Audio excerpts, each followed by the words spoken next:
Nagkikimo po ako ng 6 cycle, pero pang 4th ko na po this February 14. Napakabuti po ng puso ng Mayor ng Maynila.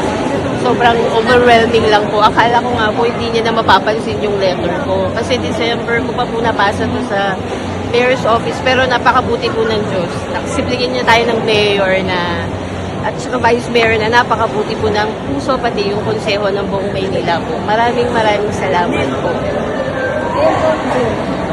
Mensahe po sa ating yung Palagi po siyang nasa panalangin po. Ever since naman po, lodi ko po yan si Mayor. Mula po nang nag-Mayor yan, siya na po talaga.